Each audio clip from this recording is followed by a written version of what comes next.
thank you everybody for coming today. On behalf of Creative Alliance, I would like to say welcome and thank you for being in our space for this We Are One Gallery Talk.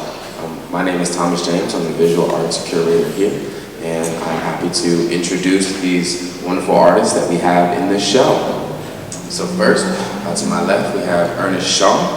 Ernest was born and raised here in Baltimore. He's a product of the Baltimore City School, Baltimore City Public Schools, and currently teaches in Baltimore City Public Schools, as well as MICA. He received his BA in art from Morgan State University, and then an MFA from Howard University in Washington, D.C. A current resident at Motor House and Station North, and has exhibited all over the city and nationwide. Some of the venues include Coppin State, Morgan State, UB Blake Cultural Center, and the University of Maryland in Baltimore. And then next, we have Monica Ikegu, currently an undergrad student at MICA. She'll be graduating this spring. She's exhibited all over the city as well, including Ida B's, City Hall's B19 exhibition, Reginald F. Lewis Museum, and then also out at Band of Vices in LA. Then next to her, we have Mark Flordo, born in Miami, multifaceted artist whose mediums include painting, performance, quilting, and collage. He graduated from MICA as well with a BFA in painting, and he recently completed the Vermont Studio Center Artist Residency, the Oxbow Residency, Artist Residency in Michigan, and he's about to start a residency down in Miami. Then next to him, we have Jerry Prettyman, who studied applied art and design at Catonsville Community College. He also studied at MICA and fine art at Morgan State University. He was employed as a graphic designer and illustrator for 39 years at the Department of Health and Human Services in Baltimore, and he's exhibited in numerous places, including MICA, Corcoran Gallery, Duke University, and a slew of others. And then to my farthest left, we have Latoya M. Hobbs, a native of North Little Rock, Arkansas. She received her BA in studio art with an emphasis in painting from the University of Arkansas at Little Rock, an MFA in printmaking from Purdue University. And she's exhibited her work nationally as well as internationally, including the National Art Gallery of Nambia in Africa, the Wanamaker Galleries in San Jose, Costa Rica, Community Folk Arts Center in Syracuse University, the Woman Made Gallery in Chicago, and not too long ago, she just got back from Prism Art Fair in Miami. So before we begin, can we just give a round of applause to these wonderful artists?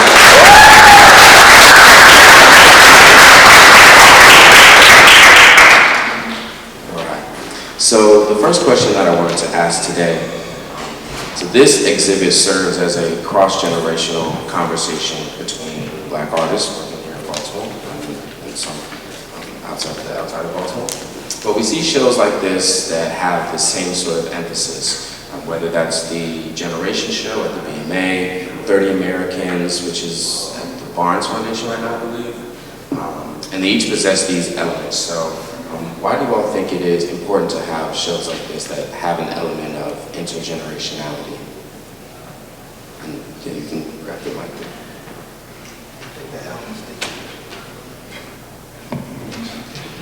Well, I think personally it's extremely important. I've never seen anything like this before. And I know personally, it seems to work with more senior artists are thought of as contributing more than younger artists. And I think there needs to be a collaboration across the board. The younger artists have a lot to offer, witnessed by this exhibit. Monica is an example. I mean, if I was in my last year of school painting like she paints, I mean, I would, I think it's exceptional, extraordinary. And I think it works both ways. I guess I'm simply saying I think it works both ways, where we both can contribute to each other. And there's a lot to give in both directions. So, great idea. My hat's off to you for that. I really think it's about establishing a relationship. Like he just said, just the fact that we can learn from each other. And I think a lot of times, sometimes older artists can kind of get in that mindset that, you know, they can't learn anything from anybody else. And I think that's like so untrue. I especially think about that as myself as an educator. I think I learn just as much from my students as they learn from me. So I think it's really important for younger artists just to feel like they have access to more established artists who they can learn from or have conversations with. And I think sometimes, you know, even though we seem like artist communities are like fluid and open, sometimes you can feel really isolated. So I just think having an exhibition with other people who you may look up to, it just, you know, opens an opportunity for dialogue that may not otherwise happen.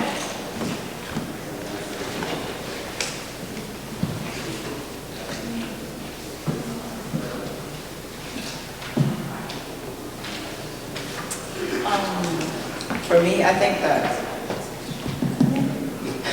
personally, I think that it's important for the intergenerational shows to happen because some themes that older generations are working on, and if it's seen in the younger generations, it just pulls out the issues and how they're still prevalent over a span of time and how people like view them and operate them.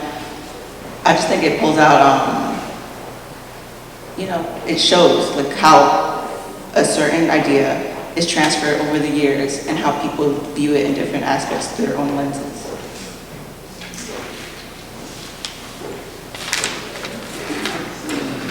So I'm at the point now in my life and my career where I'm old to young people.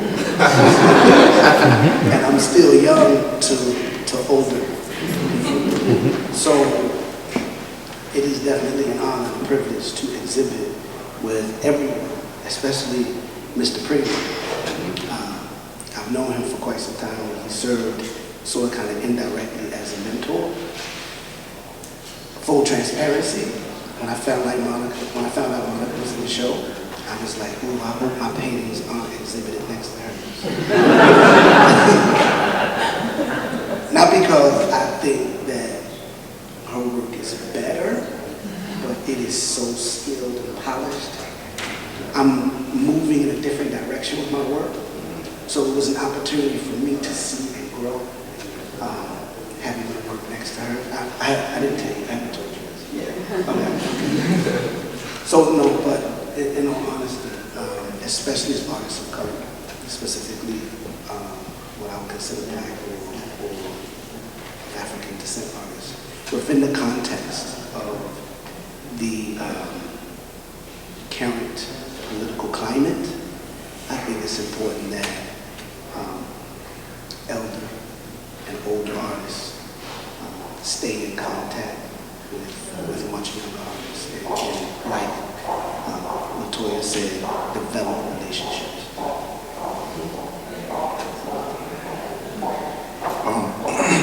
I think from my experience with what Latoya was saying about learning from older artists, for me, just graduating undergrad, a lot of my advice have come from older artists who I look up to, and even I've gone through a stump and talking about what I'm going through and just communicating with people who have had more of an experience with the stuff that I'm currently going through has individually helped me grow as a person. So we see now that this genre of Black figurative work is expanding and becoming more and more popular. Why do you all think that is?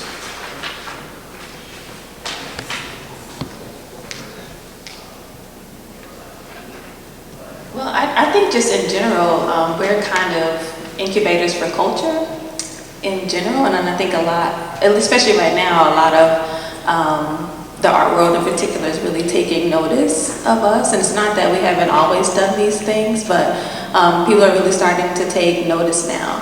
But I think also just from like an artist perspective, an African-American artist in particular, I think we just realize the importance of imagery and what that does to us psychologically, excuse me. Just because the apex of what you believe yourself to be depends on what you've seen, or what you look like, or what images of yourself you've seen before. So I think a lot of our focus right now is on changing the narrative and sort of like recorrecting or rewriting history through the imagery that we make. I think that's, we're taking agency over our imagery and how we're being represented and how we're being portrayed, and not waiting for someone else to give us permission to do that, but really putting ourselves in the forefront of how we want our children to perceive who they are and what they can be.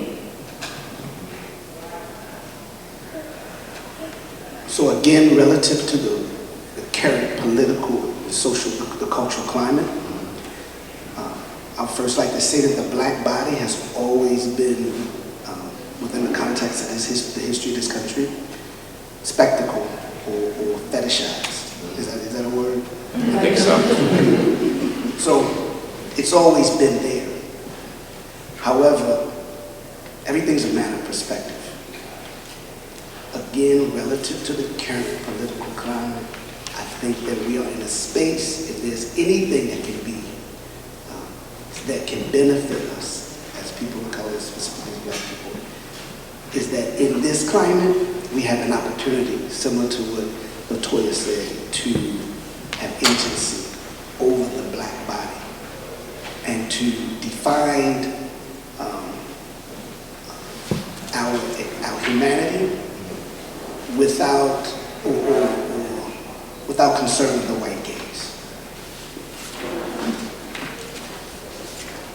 Yeah, I agree with both of them. I think it's more of a type of freedom where it's not more restrictive, but people are paying how they feel and how they want people to be represented with their own style, but it's not restricted anymore. People feel more free to do it, and people are picking up on it, and it's just spreading because more people are noticing it, and more people are doing the same thing, and then people are picking up on it. It's like a cycle that's just spreading.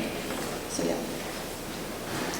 I also think that in this exhibition we see that expansion, whether that's through LaToya, your printmaking, or Mark, your textile work.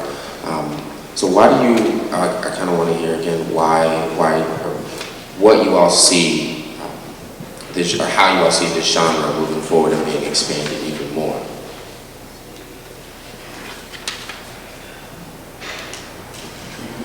Through different, so for Mark, so your work in textile, you weren't afraid to move this figurative, this portrait work to a completely different medium. You weren't afraid to move it off of the canvas, and you do have a background in there. So I guess if you could talk a little bit more about why you didn't feel nervous, or maybe you did, but kind of how you got to that point, because it is important that we are now seeing it in a lot of different mediums.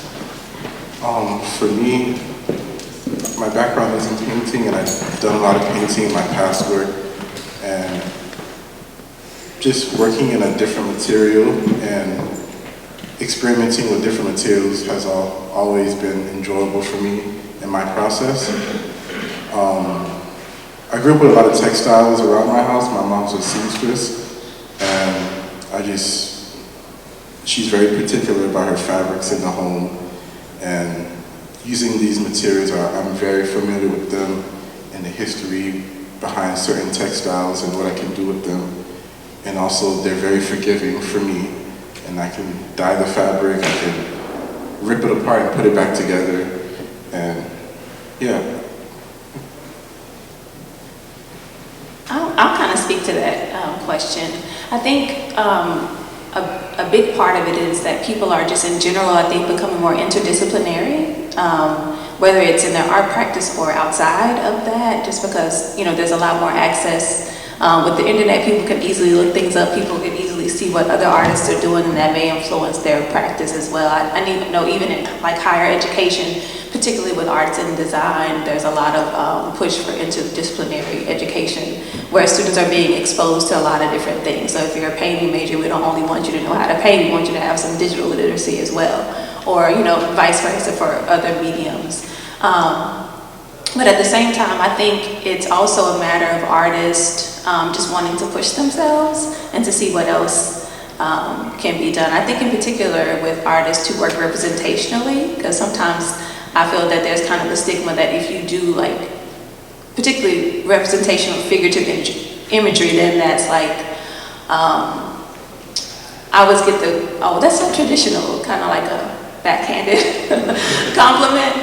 But so I think just because of that, we try to find ways to keep ourselves on the pulse of what's new, and just constantly thinking about how we can reinvent ourselves, at least for myself. I'm constantly thinking about how I can bring something new to my practice, but at the same time, I'm not willing to compromise getting rid of the figurative element in my work, because that's really important for me.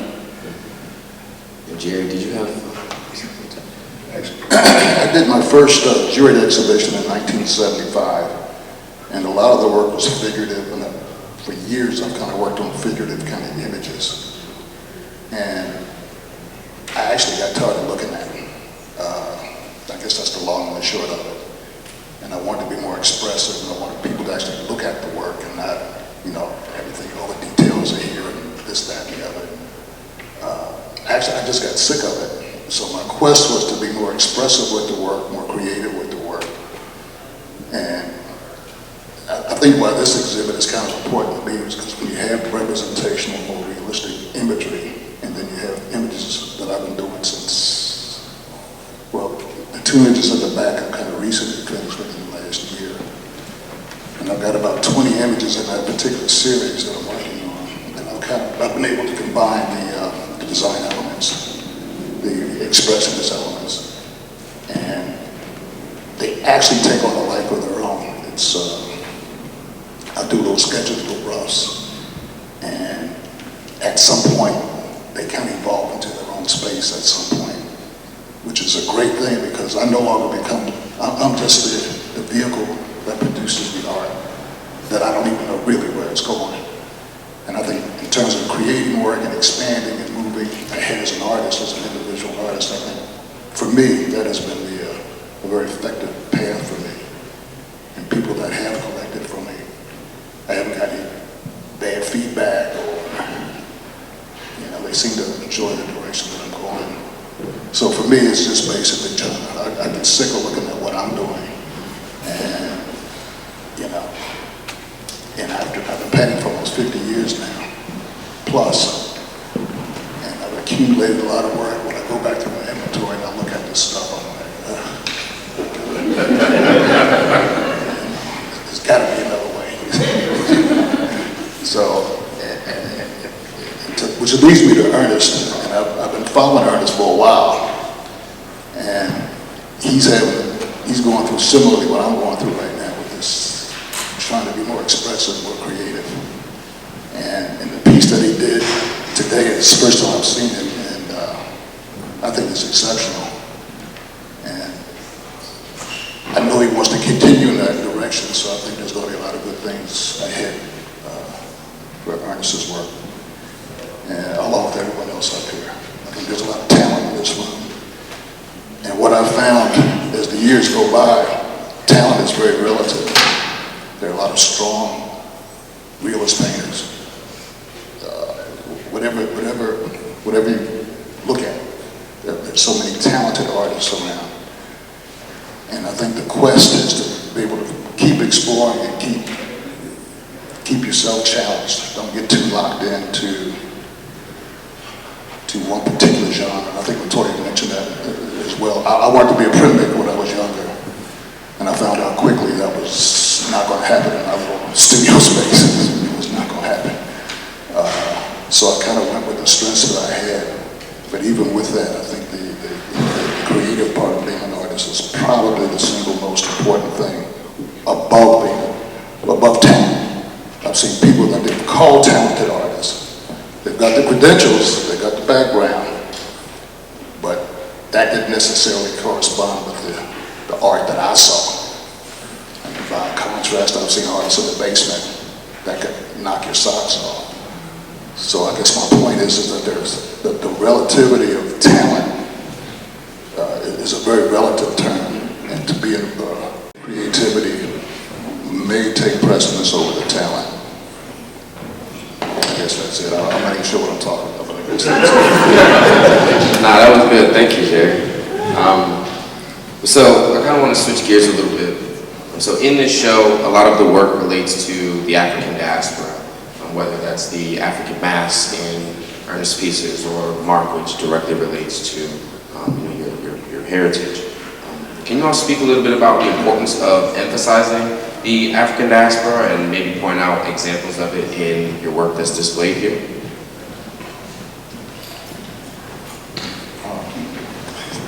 Hello.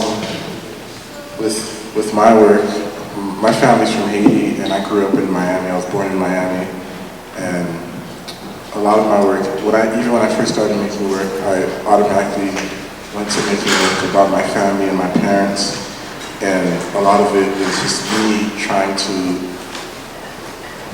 unpack a lot of things that I grew up with, whether either religion or when I was growing up, I was never let out the house, so just trying to think about memories and put them down somewhere. And then the one thing that I really enjoyed while making my work is that my siblings, when they see a piece, that they could tell me what I'm making and why I'm making it. And a lot of other young people or older people from Haiti, they relate to my work and they can see some of the words and, okay, were you thinking about this and that? And like in some of those, my pieces are back there, but I have some text on it. One of the pads says Dezo, which means troublemaker. And then my cousin now is the last one, he sees that because that's what our parents calls us. But yeah.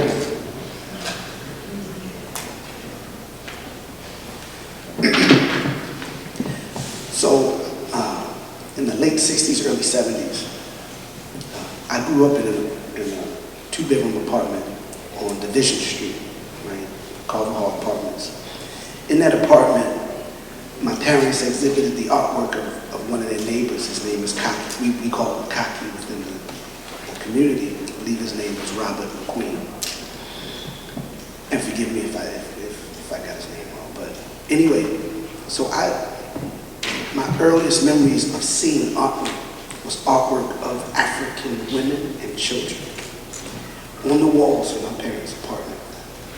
Beautifully rendered pastel drawings, pastel paints, charcoal paints.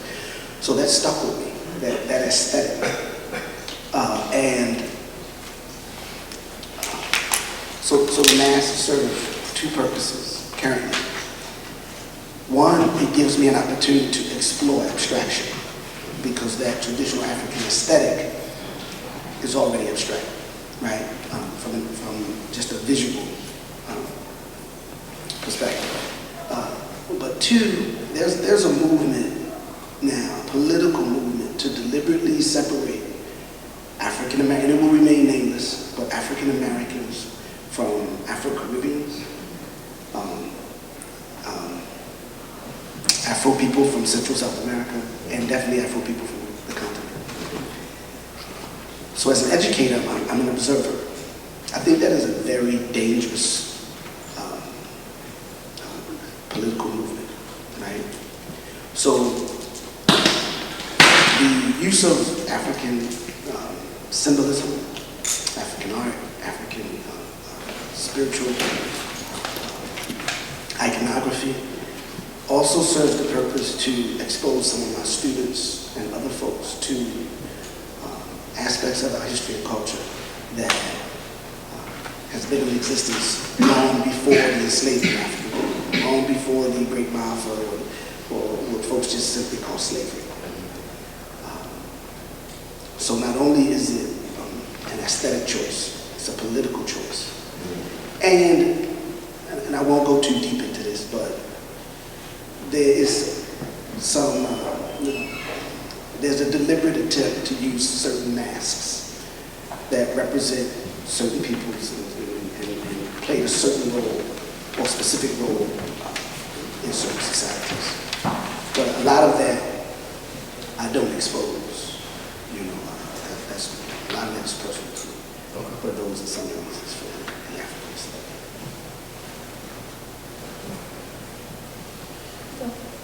Well, I think, at least for me, I think it's inevitable to kind of go back to some of the traditions that we either subconsciously know or have been taught. But I really appreciate how vast that term, like African diaspora, like there's so many different things or different ways that we can interpret it, and I think it's important for us to see that there's no really one stringent or strict way to interpret what the African diaspora is.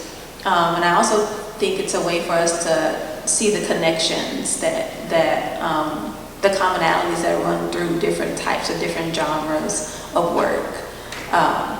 So just having a visual representation of that is really important. And I also, that question brings me to think about legacy, so how we can continue these visual traditions, and I think about that a lot as a mother. Kind of just what we expose our children to and how that has an effect on them now. Ernest, you mentioned like seeing those images up in your home as a young age, and I think that's really, really important. If you do have small children at home, you need to have images of Black people on the walls, again, and that goes to that sense of the importance of visual images and how that really shapes how you feel and how you think about yourself. So for me, it's really, really purposeful, particularly in our home, just to continue that. So not only, so they'll have a commonality with the work and with these types of images, so it won't feel foreign to them. So when they go, into a museum, they won't feel strange in that type of place, because they're, we had art galleries in our homes. It's funny as I'm thinking about my son, Ade, on the first row, like he has curated his artwork in his room. So like he got some tape and he literally draws every day. And so he was like, I'm gonna do a show and I'm gonna put it up in my room and you guys can invite people over and you can come up. So, so I'm just, this is really, really important. So I'm glad that he's exposed to that now. So, he doesn't have this idea of, I don't belong in this type of space, or I can't produce work, or I can't be an artist, because a lot of people still feel that way just because they've never been exposed to that. In a lot of the work in the show, and I'm switching gears again, but a lot of work in the show, particularly Latoya and Monica, we see the background of the portraits coming into play. A lot of times what we can see in your work is that they take on a life of their own. So can you tell me a little bit about how you decide the backgrounds of the work and kind of why that is so important to your process of these works? Okay, so for me personally, I do portraits about people displaying their own personalities. And I like to emphasize the clothing that they wear, because personality for me can be found in clothing as well. So the backgrounds are kind of an extension of the clothing that they're wearing. Typically they wear heavy jackets that I like to paint them in, if you look at that one over there. The jacket they're wearing are heavy coats, and he has an own hoodie, and then I would just take a zoom up version of the inside of the coat and then blow it up in the background just to emphasize the texture of it. And yeah, you see it, right? Yeah. Same thing with that one over there. It's just a leather jacket. It's just crumpled up and then blown up in the background, just to emphasize the materiality of the clothing that they're actually wearing, which is an extension of their personality. That one was a little experiment. I got rid of it just to see what would happen. But yeah, mainly I'm just dealing with the clothing in the background for now, and just seeing how I can extend the person into the background without being so direct and making it so separate as well. Yeah, so earlier in my practice, I was really inspired by the work of Barclay L. Hendricks. I remember my first visit to the Studio Museum in Harlem. They had this exhibit, The Birth of the Cool, on display. So I don't know if you guys are familiar with that body of work, but I just was taken by these beautifully painted figures with just these solid backgrounds. And so the figure just held its own weight. It didn't need anything else to complement it. So that kind of gave me the confidence, to just focus on the figure. So for a long time, I didn't have anything in the background. It was solely on the purpose of you concentrating on this person, thinking about who they are and what their story is. When I got to graduate school, I was, inspired by this new environment, seeing people working different ways, and also kind of getting those, oh, your work is nice, but it's so traditional. So I was, really trying to figure out ways for me to bring something else to my work to make it more contemporary, but at the same time still letting the figure be the focus and the highlight of the work. So around that time, one of my friends started a natural hair forum, and their symbol was a duafe. It's like a wooden pick. So I didn't know anything about Adikra symbols at that time. When I saw that, I was like, what is that? She told me what it meant, and the meaning really dealt with a lot of the work that I was dealing with at that time. So I was dealing with a lot of work with like Black women's sense of identity relative to their beauty practices. So I started using that symbol as a printmaking tool, like a stamp. And so from there it said, okay, I can take this stamp and I can make a pattern. And then I started researching other symbols. And so it really just became a really, really big part of my practice. So today when I use a symbol to create a pattern in the background, I'm really thinking about the meaning of that symbol and how it relates to the person that I'm working with, whether that is just aesthetic or if it's like a particular meaning behind it. So for example, with this piece in the background here is called Birth of a Mother. The symbol that I'm using in the background is an ankh. And so that particular symbol, the top part of the ankh, the curved part, represents the womb. And so for me, I was like, oh, that's a no-brainer to pair it with that image. Or with the example, the piece on the wall back there with the gold background, I really wanted to emphasize the use of line. One of the things that drew me to that image was like the challenge of doing the hair and the shirt. So I was like, okay, well, let me play with this idea of line. So that background is not an Adikra symbol, it's just a pattern that I thought would work well with the image. So sometimes they're really, really specific to the person, other times it's just more about the aesthetic or trying to find a pattern that I haven't used before. Staying on this subject of process, Ernest and Jerry, I've had very great conversations with you all about your influence or how you all have been influenced by jazz music.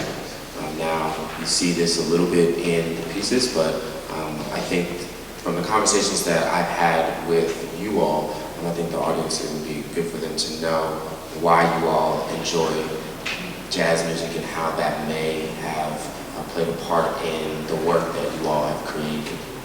Can you all speak to that a little bit?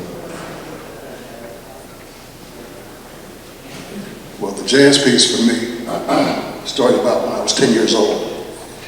And the first album that I heard was Miles Davis' Kind of Blue. I believe it was in 1961. And I literally lost my mind. I had my mother give me $10 so I could get the collection. The LPs, you get 10 LPs for $1. Got you on the hook for the rest of the year. But I was able to get Miles Davis. As a child, it drove me crazy. The notes. I didn't know anything about music, but the notes, he hit a certain note and I was like, what is that? What is that? And I was always drawing, and I remember trying to draw Miles Davis kind of bent over and playing his horn and all this kind of stuff. And then when I began to do a little history about the history of jazz and the significance of jazz, and unfortunately in our world, and particularly in the United States of America, race is always on top of everything. You can't just be an artist. You gotta be a black artist. You gotta be, whatever. You can't just produce art. You just can't. And I found that to try and exhibit at different galleries. And, well, we like your stuff a little bit, but we'll get back to you. You hang in there, you keep working, we'll get back to you. You were always kind of an outsider kind of piece. And the music, when I actually studied the music, the influence of the African tradition on music. I heard Miles Davis talk about the African tradition on his music. And it goes way back. It goes way prior to the 1940s with Joey Ro Morton, bebop and all that sort of thing. The origins for Miles and his work was Africa. was amazed at the kind of notes that they would hit in their drumming and a lot of their traditional songs that he tried to incorporate in his music. And it was a great influence when you're an artist. How do you up the ante on your work? What makes you happy with yourself as an artist? And for me, the influence of jazz, I don't want to get too long-winded with this, but the influence of the music of jazz was something that has actually become a part of me. So when I paint, I've always got, well, not always, sometimes I'll have other forms of music, but by and large, I have jazz. I'm still hooked on Miles, Coltrane, a lot of the traditional stars of jazz have a huge impact on how I produce the work. And I've actually tried to produce work without music in the background. It's twice as hard to do. You know, so I don't want to get too long-winded. So I'll just add on. Yeah. That as I understand, I've come to understand jazz music and its origins, much of it being in New Orleans or New Orleans area. There's some musicians who will argue that the city of New Orleans is a Caribbean city. Yeah, like subtropical. Absolutely. So when you take the amalgamation of all of the peoples, mostly poor people, living in a confined area, the type of art that comes from that, was birthed from those mixtures of people. You're talking indigenous, African, definitely European. So I've come to understand it as African sensibility with European instrumentation. And that resonates with me, being someone born and raised here in the United States.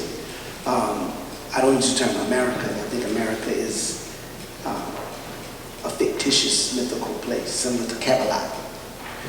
But I am a citizen of the United States. So in the context of the United States, the role or what happened in New Orleans relative to the history of who was the first to colonize it, how it was freed, why it was freed relative to the history of Haiti, and then the music that came from there, and what I'm trying to do with my work. I almost only listen to jazz when I create. I think that the greatest recording of any music in the history of music is John Coltrane's A Love Supreme. I set my alarm to acknowledgments in the morning, so I hear that, if anyone's familiar with, that, okay, so, again, I think it's a perfect example of what happens, or what can happen, when the different people of the world, and specifically of this nation, come together to create, and all with respect and humanity. So I want to switch gears a little bit again. So in this figurative work, the placement of each figure and the overall setting in which you all create in your works is extremely important, whether that's a pose or a facial expression or a supplemental item. How are you all choosing these elements to add to your pieces to really bring them to life and create that setting and aesthetic or whatever it is that you're trying to portray?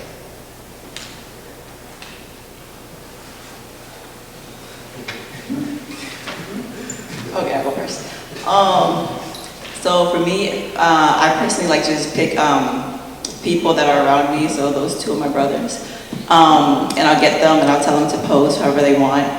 And you can just, and he chose that and I was like, perfect.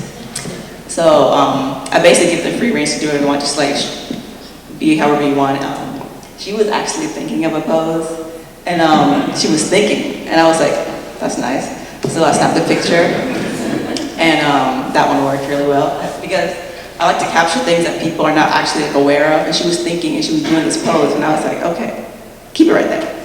And then she was actually a model, and she had really good poses too, so I told her she could do whatever she wanted. But the poses are mainly up to the models and how they want to present themselves for me to paint, to present to an audience. So the poses are like up to them. I just leave it up to them.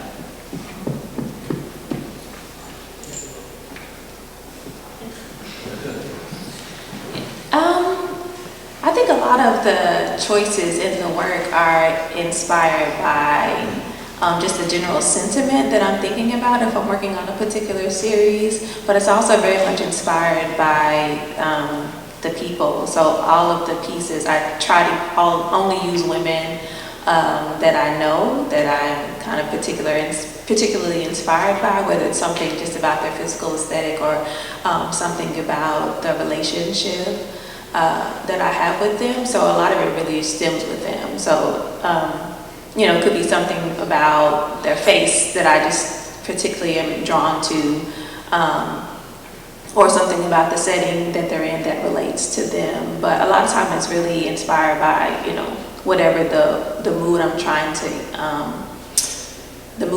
to show with the work. So right now I'm in this vein of the series that I'm working with. It's called Salt of the Earth. It's inspired by Matthew 5:13, and I'm basically personifying Black women as salt in terms of it being a preserver and how we preserve our families and our cultures and community, and just kind of me thinking about my ascent into motherhood and particularly other women in the arts in particular, but also just women in general who I feel like, you know, embody that spirit of the matriarch. So a lot of it, most of the decisions are, you know, revolve around that. So the last few images that I've been working on in the series have been self-portraits. So a lot of the things that I'm choosing to show reflect memories of that time when my children are younger, or what I'm thinking about now as a mom and trying to navigate and negotiate that. But for the most part, it's really inspired by the particular person that I'm working with and just the general theme behind the series.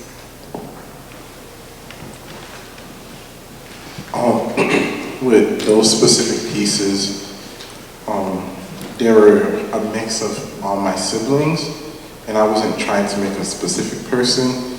And with them, those are my first time making pieces like those, trying to make portraiture out of textiles and puppetry. So I was just, the first green one is kind of more of a self-portrait of myself, trying to cut out glasses or make a nose, and just figuring out how I can make this with all these textiles that I've dyed and created. And for me, on the back of the pieces is where I can put more of imagery. On the back of the green piece, there's a hand, and there's an image of my mom. And with this piece, I was thinking about the use of hands, either hands being used to punish or hands being used to protect, and me just trying to understand that aspect of hands. And yeah, so on the back of the pieces, that's where I can put it.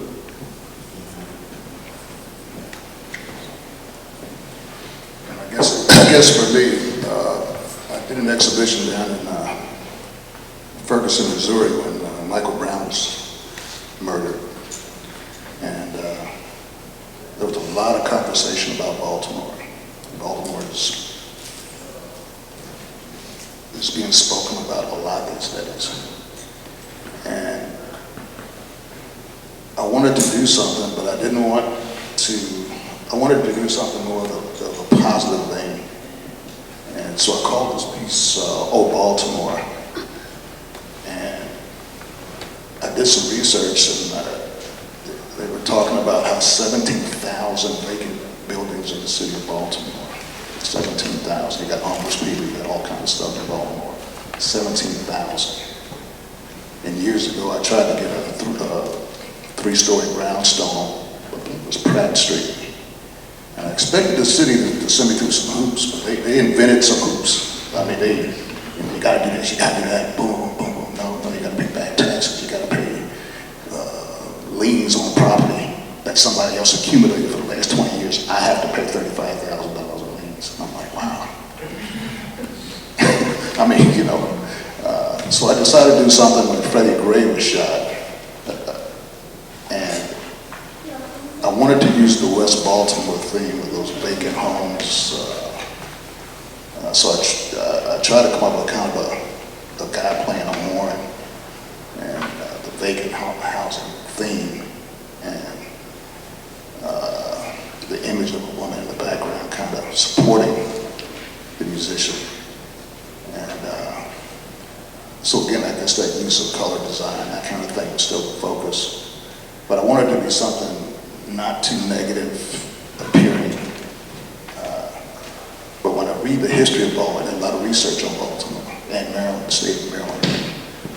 It's not very pretty. It's not very pretty at all. And I think as an artist, I feel compelled to at least say something about it.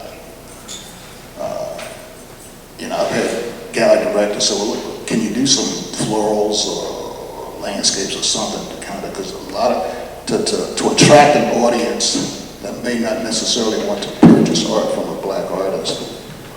They flat out said, you know, you want to try some florals or seascapes or something, you know, any style you want to do it, however you want to do it. And I couldn't do one floral. I could not do it. It just didn't work for me at all. And I think it's unfortunate that the state of our world is just so, it's always been in a, I guess, a rough, violent kind of state, but it seems to be heightened to a high degree right now.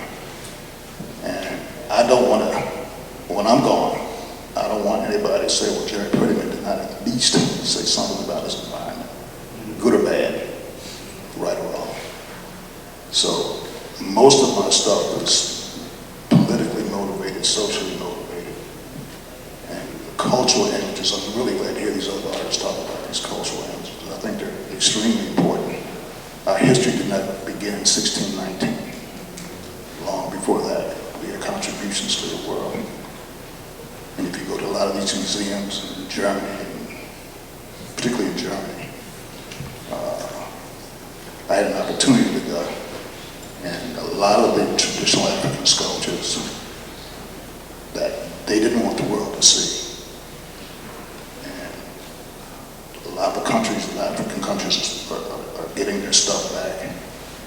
And a lot of the indigenous African people have lost so much, and they don't know their own culture and their own history. And it's, you know, it's the only voice I have. It's just through my art, and I want to express that through the art, because it's personal to me. It's not just doing art. It's very personal to me. Case closed.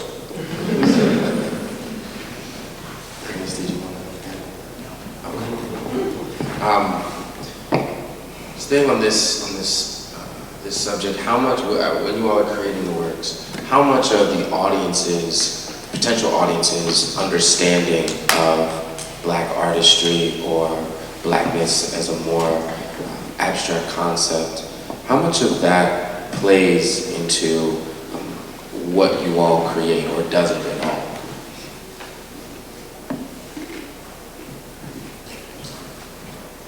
For me, it really doesn't play a big factor, because, I mean, obviously you see I'm a black woman creating images of black people, and I've just learned to become very unapologetic about that. I don't really feel like I have to explain or think about the gaze of the other person. I think a lot of my earlier work, when I was doing a lot of research, it was done in the spirit of trying to prove like the validation of the women that I portray in the work, but I'm like past that now. It's just more of a matter of fact, I'm showing you how great we are, whether you get it or not, without, you know, feeling the need for you to understand that. So yeah, for me, it's really not a big thing. What was the second part of the question? I'm sorry. Just the, when you are creating, does the audience's gaze or understanding of black artistry or blackness, does that affect how you're creating? Yeah, so I think about my work as being very specific and universal at the same time. And I think that anybody who looks at the work should be able to gauge something from it, whether it's, just an appreciation of these large, beautiful images of Black women in front of you, or whether it's the technique, or whether it's the texture or the pattern. So I like having a lot of different elements in the work, just because I feel like anybody can gain something from the work. But I also, just kind of think about how historically I think Black people are always expected to be able to relate to other people or to see ourselves in other things, but people feel that they can't see or relate to us in some way, but I don't think that is the case. I feel like the fact that these are images of Black people shouldn't be a barrier for you to feel like you can appreciate or relate to it in some way. So I feel like, anybody should be able to see themselves in the work. Well, for my work, I personally like the connection between the audience and the work itself, because I want the work to feel relatable for the people who see it as well. So I've had people tell me that the work looks so familiar, or like they've seen that person before, even though they haven't, or like, he looks like my brother, or like, I've seen that guy before, and I'm like, and then it just feels familiar to them. I like that connection. I don't want them to feel separated from it, from something that they've seen before.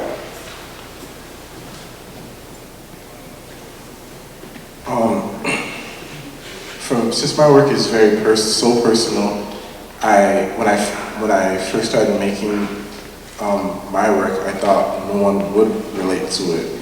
And recently, I was a visiting artist for a teen fashion class in this museum in Miami, North Miami Museum, and it was a lot of younger Haitian kids, and they all understood my work, and that was really surprising for me.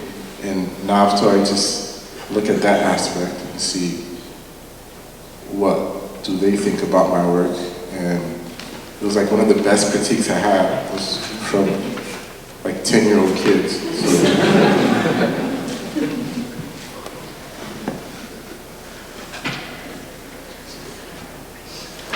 So I just had a senior moment. Some of you understand what that is. Relative to the work, ask the question. Is this Charles's question? Yes. Shout out to one of our resident artists, Charles Mason III, who gave me his question. It's a really good question. When you are creating the work, does the audience... I got it. So, one of the things I was taught by some very, very good professors, and one of the things I pass on to my students, is that I don't have the right to call myself an artist. I'm an image maker. I become an artist when the audience has had an opportunity to experience the work, and there's some semblance of some type of transformative on some level. You've had an opportunity to develop a relationship. The artwork or the work doesn't become art until it has an audience. So it's the audience that deems me an artist. Up until that time, I'm just an image maker.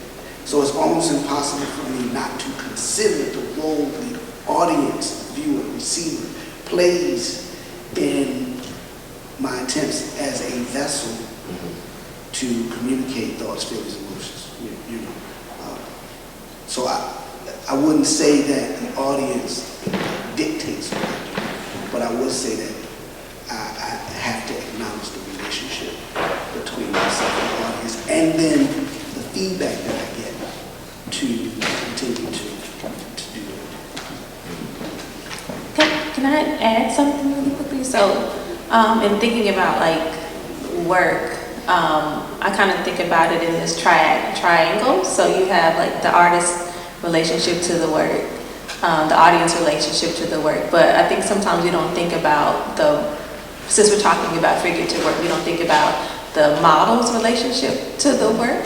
So, we always, I'm projecting my vision as the artist, or the audience is projecting their interpretation of the work, but not a lot of focus is actually put on the people who are in the images. So that's something that I really like to think about in my work. So a lot of times, in one of my earlier series, I would like do interviews with the women that I was projecting, just to kind of get their take on the images. Well, more like how they felt about their image being recreated and someone calling it art, and also just think about how they feel about their bodies and how they see themselves as a Black woman. So I think for me, that's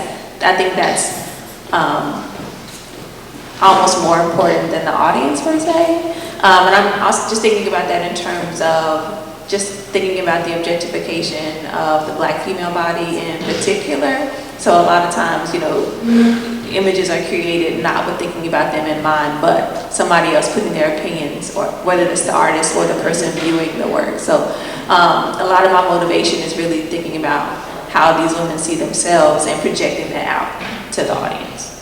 Have you all ever received feedback that might have made you either not only look at your work differently, but possibly change the way that you create in the future, or maybe something that they said stuck with you and it helped you down the line, anything like that? Have you experienced anything like that? My only thing is just constantly being motivated. You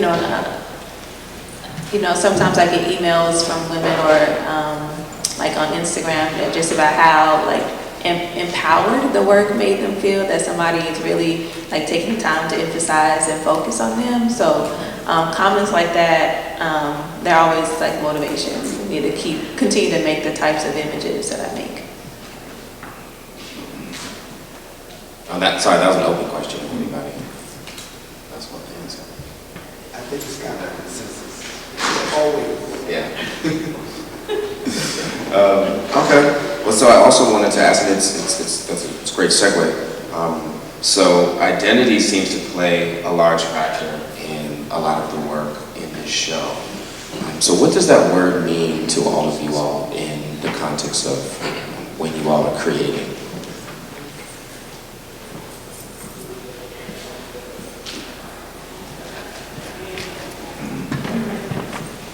I'm not sure how to respond to that, but identity for me, and I guess I'm the oldest person up here, I guess. I remember when my parents were military parents, and I lived in Germany for 3 years. And I hate to bring up this race issue again, but when I came back from Europe, we moved to Georgia. And I was about 10 years old. And it was real drastic. We went to Woolworths, and they had 2 fountains, one colored and one white, and I was looking forward to this colored water. I mean, I'm like, what is this? My mother said, well, you know, we're in Georgia now. You know, so the identity piece, when you're an African in America, you're basically thought of, I hate to say it this way, but kind of a slave mentality. You have a certain, you know, experience, a certain history, a certain way you're supposed to talk and react, and you kind of know your place kind of thing. And then when you do a little bit of research about who you really came from, who you really are, what your culture and your history really is, you learn about it more. I think it gives you a sense of, you know, you're just not just some quote-unquote black guy or African American or whatever. And similar to what Ernest was saying earlier about this dynamic of, you know, separating us, you know, Dominicans of this, and you know, Haitians of that, and Panamanians or something else, and the Africans of America or something else. And you're kind of in this fragmented kind of space. And I think as an artist, you're trying to get out there and do more things and more exposure and this and that and other with your art. That's important to me to put into the art, and how it's responded to or how it's interpreted is what it is. And I don't really get too bent out of shape about that. I just focus on the art, because that's all I know how to do.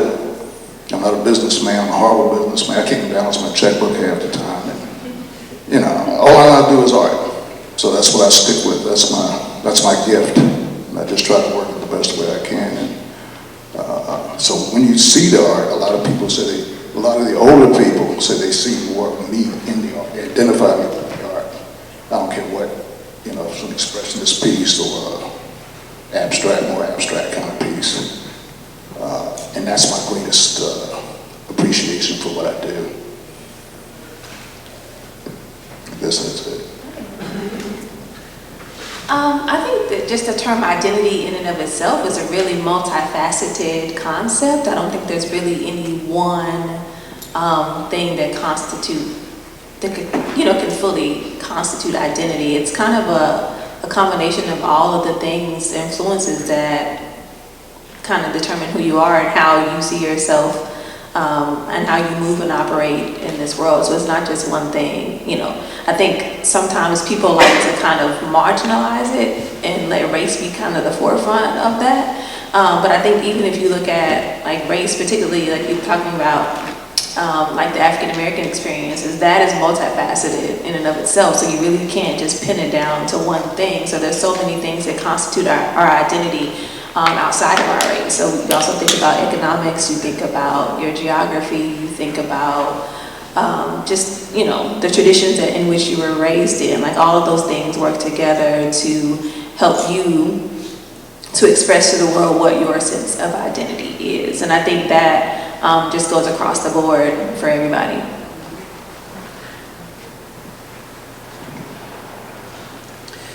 So real quick, I think over the years folks have misinterpreted me as a race guy when I'm actually a culture guy, right?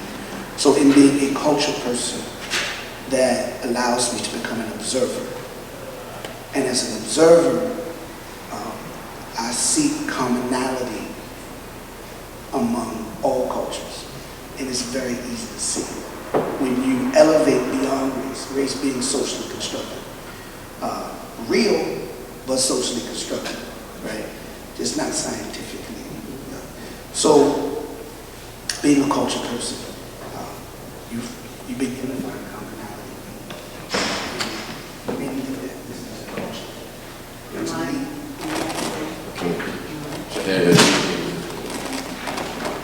We good? Okay, so we begin to find commonality. And when you find commonality, it's when you find humanity, right? So no, you're good. We're good. In actuality, when I am painting or I'm looking toward Africa, or when we talk about blackness, we're actually talking about an Africanness. We use the term blackness because, again, what history has taught us, putting it in a historical context relative to the history of this country. But it's actually an Africanness. And this is going to sound real PC. And my friends are going to laugh at me. Will and Charles, they're going to laugh at me. But anyway, we know and understand from a scientific perspective that all people come from Africa. So there is an Africanness in all cultures of the world, right? So those are some of the things I seek to when I'm dealing with identity. I'm looking for the humanity in the world. All right. Well, those are all of my questions, so thank you all. Right now, I'd like to open it up to the audience. So if anyone has a question that they would like to ask, please raise your hand and I will call you. And also, since you all in the audience don't have a mic, I just want to ask everybody to, especially for this portion, to just kind of not talk while the other person is saying something. So any questions? I saw a hand. Yes. I've been listening to a lot with what you've been saying, how you've been answering questions, so I kind of I hear what your answer would be, but I just want to ask all of you, like, how do you consider yourself a black artist or just an artist that's seen as black, and do you create black art? Someone was going to ask that question. Right? I have no issues with the term black because I understand that some of my ancestors and elders, specifically through the Black Arts Movement, use that term politically. Out of respect for them, I have no issues with it. I read Touré's book, Who's Afraid of Post-Blackness?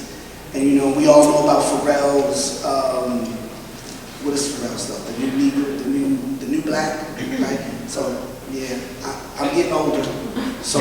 You up on it. Right, so again, let me say, I don't have issue with the term black. I understand putting it in its context, right? Its importance. I add to that, right, in my work, in my educational philosophy, in my artistic statements. So I'm okay with using the term black, depending on the conversation. I'm a black artist, I don't have an issue with that. I don't have an issue with being defined as a black artist, depending on the context of the conversation.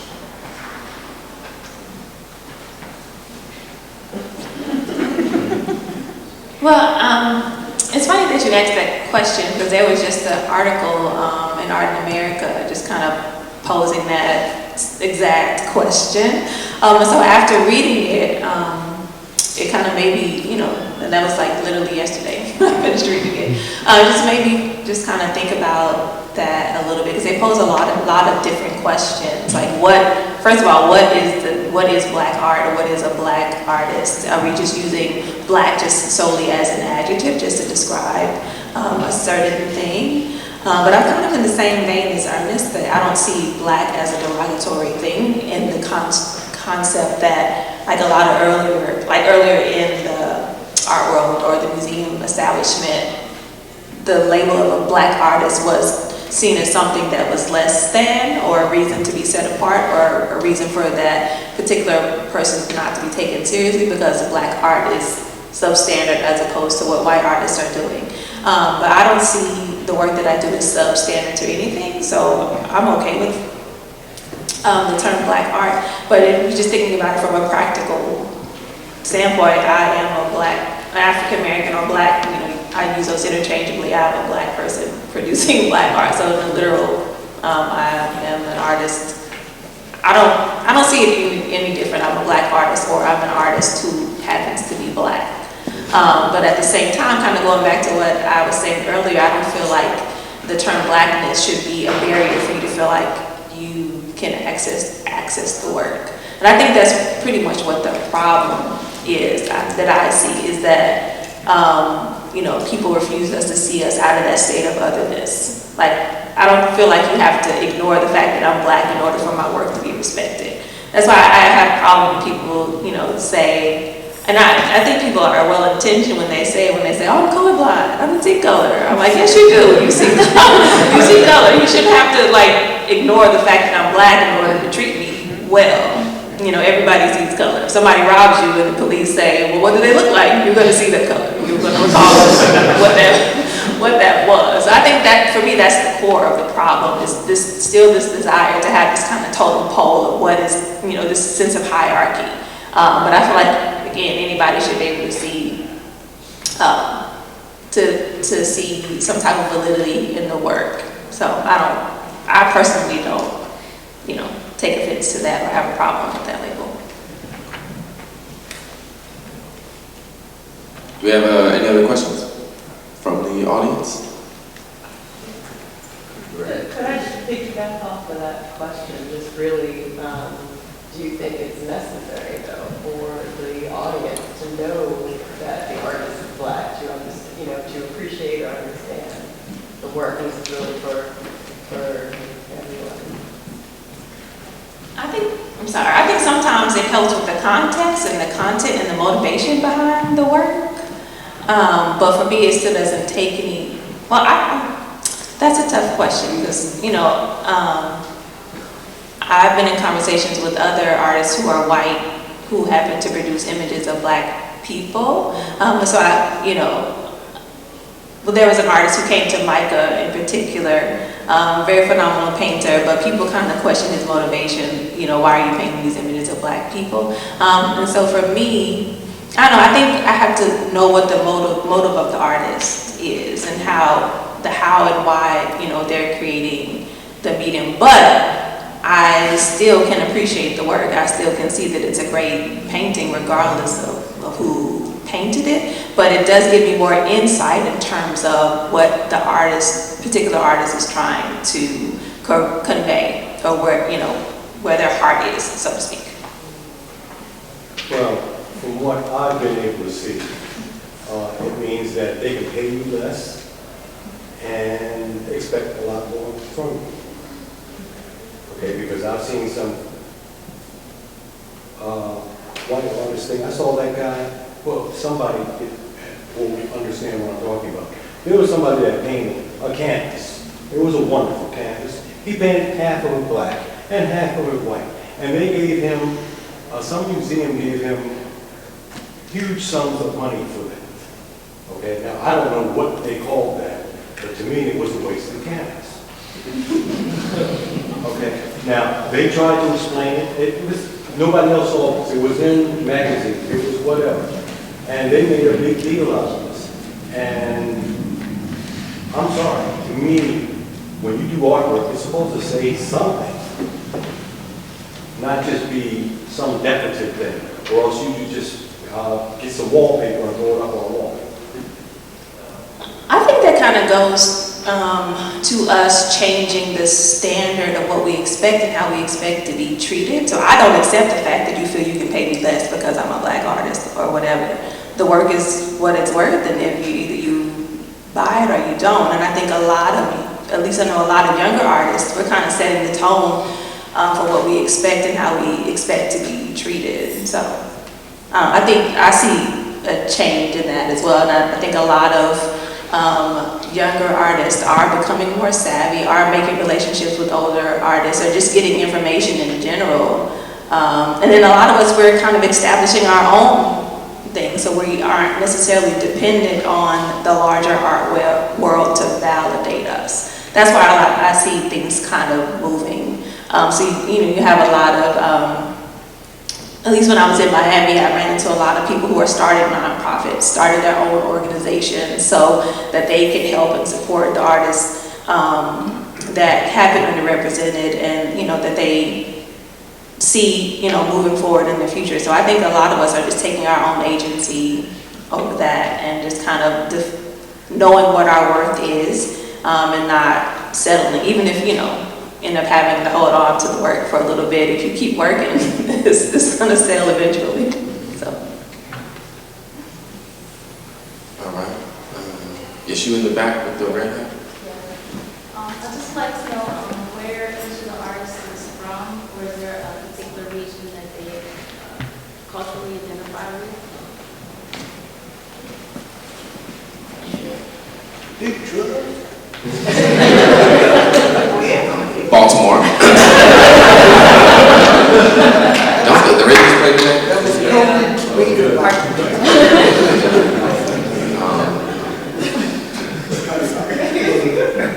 So that means Baltimore, born and raised. My parents are actually from Nigeria, but I was born here. I live like 30 minutes away. My family's from Haiti, and I was born and raised in Miami.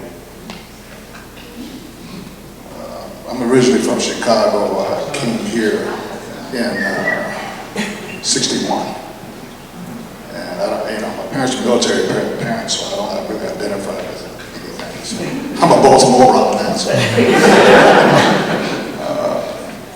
But something that you said about this whole black identity piece to an extent.